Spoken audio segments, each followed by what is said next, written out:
Scientists are speculating that the so-called neuroweapons could have been used behind the alleged attacks on U.S. diplomats in Cuba.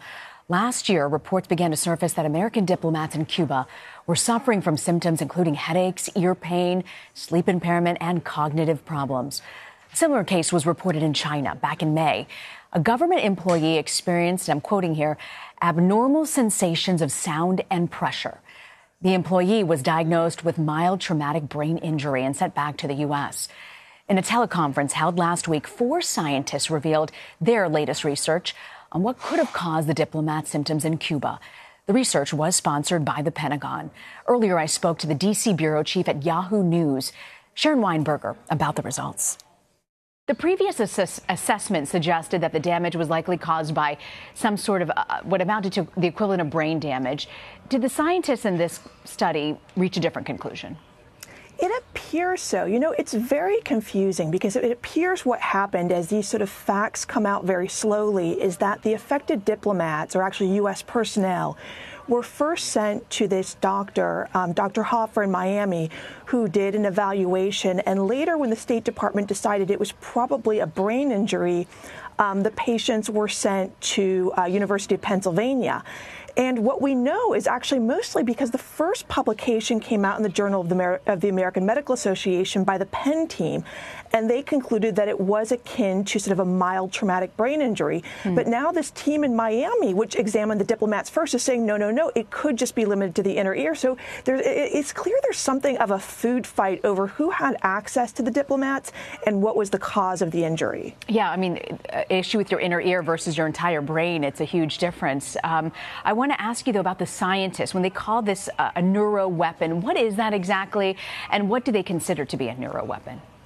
So they use neuroweapon very broadly to talk about anything that specifically targets the brain or brain functions, which includes even this damage of the inner ear because it affects your ability to concentrate. Basically, you become very dizzy. It's very hard to stand up. And so you can't concentrate, which would explain some of the sort of cognitive fog that the diplomats reported. But the issue is they still don't know. So the neuroweapons that they're talking about are anything from a weaponized microbe to a drug that would target the brain to these sort of exotic radio frequency or microwave weapons that we've been hearing a lot about in the news. Anything that targets the brain and its brain function would, in theory, be a neuroweapon. So was there some sort of sound that then set it off and caused them the damage in their ear or their brain, whichever scientist you choose to believe? Well, we don't know. I mean, what we still have, even to today, is a lot of very contradictory reports. So the earliest reports were that the diplomats heard buzzing or something and then experienced the symptoms right afterwards. And if you recall, the Associated Press even released an audio that was recorded of what the diplomats heard. But now we're hearing that it could have been something that was unheard, meaning the microwave auditory effect, the idea that microwaves at certain pulsed frequencies create sounds in your head. But if that's true, it couldn't have been reported. So the only thing we know today is there's conflicting reports. But it seems like there's a consensus among a certain group that this was indeed a weapon, although I find the evidence for that still quite shaky. And what about potential suspects? Do we know who might have been behind the attack? Well, there was a big report out in NBC saying that based on communications intercepts that the U.S. government, presumably the National Security Agency, heard that it was the Russians. But I find this very hard to support. One thing is clear. The U.S. government today does not know the cause of the damage to this U.S. personnel's health, these health incidents, these health attacks. So if we don't know what caused it, it's very hard personally as a journalist for me to believe that indeed they have communications intercepts pinning it on the Russians.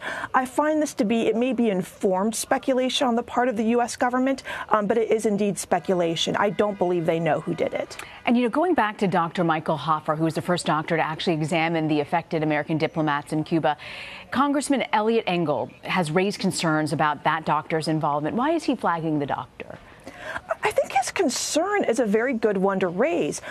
Dr. Hoffer was the subject of a Department of Defense Inspector General investigation in 2011 when he was in the military. He had conducted an experiment with troops suffering from concussions, mild traumatic brain injuries in Iraq, giving them an unapproved drug that it appears he may have had a conflict of interest in.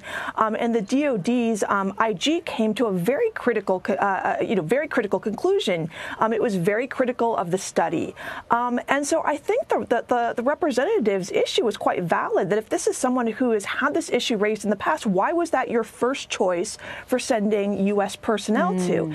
Now, it could be he is innocent of that, but I think it's a good question to raise, and we haven't heard an answer from State Department about that. Certainly raises concerns. Sharon Weinberger, thank you so much for joining us with your insights. Thanks for having me.